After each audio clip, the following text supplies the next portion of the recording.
Hello dear, welcome back my YouTube channel JEE Mathematical Guru. I am Rajat, mathematics teacher in a top coaching center.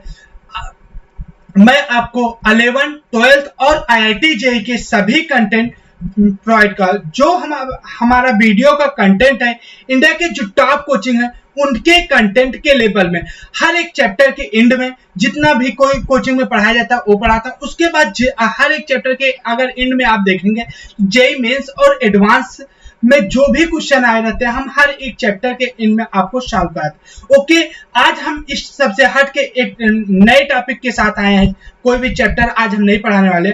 आज हम आपको general बात बताएं कि हम अपने मैथ्स को कैसे स्ट्रांग कर सकते हैं। एक जो जैसे कोई भी एग्जाम की प्रिपरेशन कर रहे हैं तो हम अपने मैथ्स को कैसे अच्छा करें। हाउ टू स्ट्रेंथ मैथ, मतलब मैथ्स की तैयारी कैसे की जाए कि हम किसी भी एग्जाम जैसे for cracking any competitive exam, कोई भी कॉम्पिटिटिव एग्जाम हो बच्चों, पहले तो आप ध्यान दो, कोई भी कॉम्पिटिटिव एग्जाम हो आपको मैथ्स की पढ़ाई कैसे करनी चाहिए फर्स्ट टाइम बताया। उसके बाद स्पेशल जो हमारी क्लास होगी जेईई और एनडीए, इन सब के जो होते हैं चैप्टर मैथ्स में जो हमारे होते हैं साइंस साइड में, इसके बारे में हम स्पेशली यहाँ पर डिस्कस करने वाले हैं। तो हमारा क्या है, how for crack any competitive exam at JEE NDA 11, 12 का भी आप अगर रख लो, आपको फ्यूचर में कोई भी एग्जाम क्रैक करना है उसका आपका माइंड सेट क्या होना चाहिए बच्चों कि आप मैथ्स में अच्छा कुछ कर जाएं। ओके, हम आते हैं पहला नंबर, आप मैथ्स को कैसे स्ट्रांग करें। आज का हमारा टॉपिक क्या है, मैथ्स को कैसे स्ट्रांग करें, मैथ्स की पढ़ाई कैसे फॉर जेईई प्रिपरेशन के लिए हम कैसे करें, ये सब हमारे आज के टॉपिक हैं। तो आप कैसे कर सकते हैं। सबसे पहले आप बच्चों कोई भी एग्जाम की तैयारी करो, स्पेशली अगर हम मैथ्स की बात करें, ये तो हर सब्जेक्ट में लागू होता है लेकिन मैथ्स फिजिक्स केमिस्ट्री में ये बहुत ज्यादा लागू हो जाता है जो आज हम बातें करें। तो आपका बेसिक अच्छा होना चाहिए। बेसिक कैसे अच्छा करें, क्या आप 11, 10, 9, 10 में बहुत अच्छी पढ़ाई नहीं की क्या आपके बेसिक अच्छे नहीं हो जाएंगे। जैसे 11, 12 का जो रिलेटिव है, आपको मल्टीप्लीकेशन डिवाइड ये सब तो आता है, हर बच्चे को आता है लगभग। आपका बेसिक क्या हो जाता है अगर 11th में आप पहुंचे हैं तो इसमें बेसिक आपका क्या हो जाना चाहिए होता है, आपका माइंडसेट क्या हो जाना चाहिए, हमें क्या पढ़ लेंगे तो हमारा बेसिक सही हो जाए। फर्स्ट हम 11th के बच्चों की बात करते हैं तो आपके बेसिक क्या, सबसे पहले जो आ जाता है बच्चों हमारी इनइक्वालिटी आ जाती है। बेसिक में अगर हम स्टार्टअप करना है आपको, इनइक्वालिटी आपकी आ जाती है। इनइक्वालिटी में हम क्या क्या पढ़ते हैं, इनइक्वालिटी में जैसे ओपन इंटरवल, जिसे आपको इनइक्वालिटी क्यों यूजफुल है मैं बताता हूँ। आगे चल के आपको फंक्शन में या कहीं डोमेन रेंज निकालना होगा और सब निकालना, तो उसमें किस से किस इंटरवल में आ रहा है, क्या आ रहा है, कैसे कहां से कहां के बीच में, इतना ग्रेटर देन 0 कहां से कहां के बीच में, इनइक्वालिटी का यूजफुल मैं बताता हूं आपको। फंक्शन में डोमेन रेंज निकालने के लिए अगर आपको मैक्सिमा मिनिमा चैप्टर में जाओगे, कहां फंक्शन इंक्रीजिंग है कहां, यहाँ भी इनइक्वालिटी ही यूज करोगे। इस इंटरवल में इंक्रीजिंग है, इस इंटरवल में डिक्रीजिंग, तो आपको इनइक्वालिटी का बहुत अच्छा नॉलेज होना चाहिए। मैं आपको इनइक्वालिटी फंक्शन के चैप्टर में जो लेक्चर नंबर 1, 2 में जो शुरू में है हमारा बेसिक जो है उसमें मैं इनइक्वालिटी आपको पढ़ाया हूँ। उसके बाद आपका लॉगरिथम अच्छा हो। देखो फंक्शन के लिए बच्चों लॉगरिथम अच्छा होना चाहिए।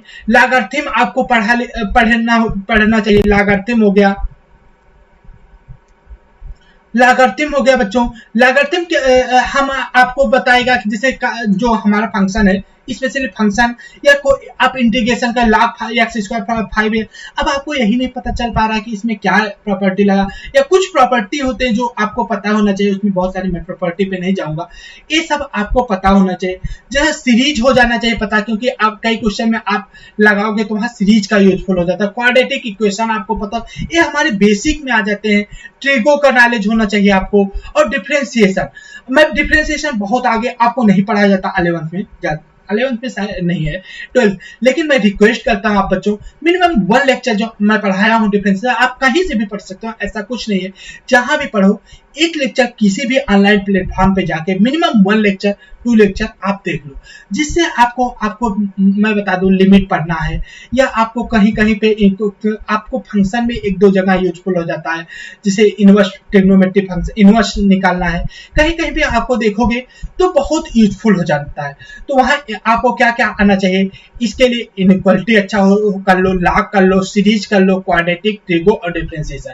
इतने अगर आप कर लेते हो, उसके बाद आ जाता है बच्चों ड्रा द ग्राफ भी अगर आप देख सको। मैं भी पढ़ा 5-6 लेक्चर, अभी 8-10 लेक्चर ड्रा द ग्राफ में मैं और पढ़ाऊंगा। अबाउट जान लो 20 आवर्स के मेरे ड्रा द ग्राफ ही है। तो आप वहां से 4-5 लेक्चर आप देख सकते हो, जहां पे आपको देखेंगे आप बेसिक को विजुलाइज कर पाएंगे। ग्राफ से क्या होता है, हमें विजुलाइजेशन हमारी बढ़ती है कि आप विजुलाइज कर पा रहे हो कि हमारा क्या कैसे हो रहा है, हम क्या पढ़ रहे हैं, ये सब है बच्चों। अब देखो अब हमारा एक आ जाता है क्वाड्रेटिक ट्रिगो। अब इसके अगर आप ये सारे चैप्टर पढ़ लेते हो, आपको बता दूं, देखो बच्चों मैं बताया क्यों, जिसे आप उसके बाद हम फंक्शन पढ़ते हैं। फंक्शन का इंपॉर्टेंट दिखा देता हूं बच्चों, अभी मैं यहाँ डिस्कस करता हूँ। फंक्शन मेनली सिर्फ फंक्शन के लिए नहीं पढ़ा जाता, जेमेन से एडवांस में पूछा भी जाता है, वो तो ठीक है। उसके बाद आप कोई भी चैप्टर अच्छे क्वेश्चन लगाना है आपको, फंक्शन पे आपकी पकड़ अच्छी होनी चाहिए। फंक्शन में हम देखो क्या क्या पढ़ लेते हैं, ग्रेटेस्ट इंटीजर फंक्शन, फ्रैक्शन, ये सब मैं ड्रा द ग्राफ में पढ़ाया हूँ क्योंकि वहां अच्छे से समझाया हूँ। तो जैसे आपको क्या है, ग्रेटेस्ट इंटीजर फंक्शन आता है, फ्रैक्शनल पार्ट ऑफ एक्स आता है। अब इसका डिफरेंशिएशन करना है, कैसे करोगे, आपको इंटीग्रेशन, अभी मैं आज मॉर्निंग में 2021 का पेपर सॉल्व कर रहा था, उसमें एक क्वेश्चन आ गया था बच्चों, इंटीग्रेशन 0 से पाई अंडर रूट। अब देखो आपको यहाँ 1 plus sine square x by 2 minus 4 sine x by 2, आज का ही मैं 2021 का सेट नंबर, ये हमारे ख्याल से सेट नंबर 3 का क्वेश्चन है। एक क्वेश्चन आ गया था। अब सेट नंबर 2 अभी जो इसके 2 पेपर पहले हुए थे, इसके पहले वाला पेपर मैं सॉल्व कर रहा था। तो यहाँ पर अब इसको कैसे फंक्शन करें, उसी तरह जैसे कभी कभी इंटीग्रेशन में 0 से 10 ग्रेटेस्ट इंटीजर एक्स स्क्वायर, अगर इसको सॉल्व, आपको ग्रेटेस्ट इंटीजर पता नहीं क्या, यहाँ सिर्फ इंटीग्रेशन का है, इंटीग्रेशन इसका बहुत ही इजी है, सिर्फ आपको क्या पता होना चाहिए, यहाँ पर फंक्शन का ग्रेटेस्ट इंटीजर पता होना चाहिए, फ्रैक्शनल पार्ट आपको पता होना चाहिए। ये सारे जब कॉन्सेप्ट आपके बिल्ड हो जाएंगे बच्चों, थोड़ा सा आपको प्रॉब्लम होगी इन सारे चैप्टर में, थोड़ा सा आपका तनाव हो, लेकिन अगर इसके बाद मैं बता दूं, इतने चैप्टर अगर आप क्लियर किए, उसके बाद आपका बहुत तेजी आपको सब इंटर बीच में कोई ब्रेक नहीं लगेगा।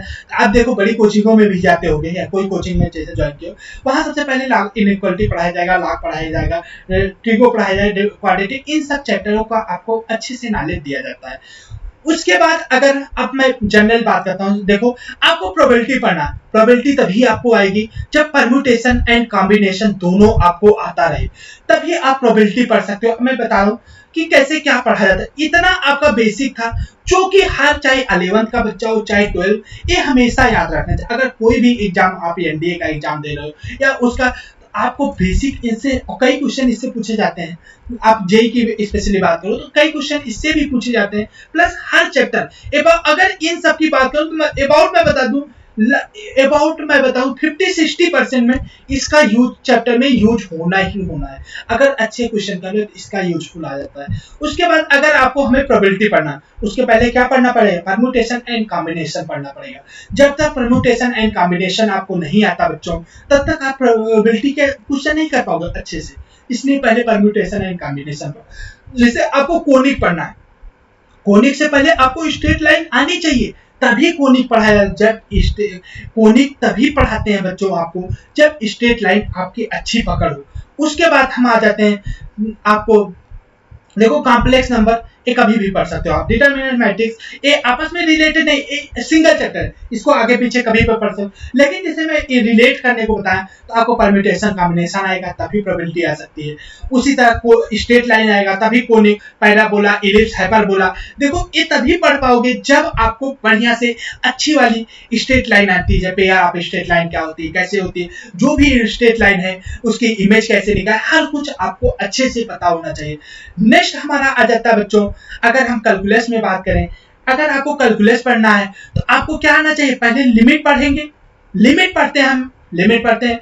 लिमिट पढ़ने से पहले डिफरेंशिएशन आप 1-2 लेक्चर देखे हो तो लिमिट अच्छे से पढ़ लोगे। फिर उसके बाद continuity, differentiability and differentiation. Differentiation यहाँ अच्छे वाले जेईई के क्वेश्चन कराने, ये लगभग डिफरेंशिएशन भी मैंने अच्छे से पढ़ाया है, 8-9 लेक्चर लिया। उसके बाद जेईई मेंस में एडवांस में जितने क्वेश्चन आए वो सारे मैं डिस्कस किया हूँ। एप्लीकेशन ऑफ डेरिवेटिव मैं नेक्स्ट स्टार्ट करने वाला हूँ। एप्लीकेशन ऑफ डेरिवेटिव आपको अच्छे से आना चाहिए, इंटीग्रेशन आना चाहिए, एरिया अंडर कर्व।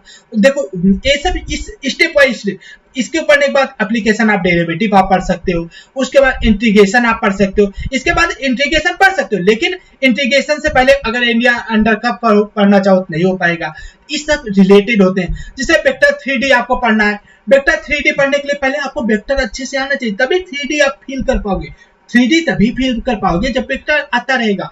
जैसे एरिया अंडर द कर्व तभी पढ़ सकते हो जब इंटीग्रेशन आपको आता रहे। डिफरेंशियल इक्वेशन तभी पढ़ सकते हो जब इंटीग्रेशन आपको आता रहे। ये सारे आपस में कोरिलेटेड होते हैं। मैं होप करता हूं आप लोग अच्छे से समझ पाए होंगे मेरे कहने का मतलब क्या, कौन सा कैसे रिलेट कर रहा बच्चों। यही हमारा मेन मकसद था कि आपको ये बता सकूं कि आपका चैप्टर कैसे रिलेटेड है आपस में। Okay, thank you, best of luck.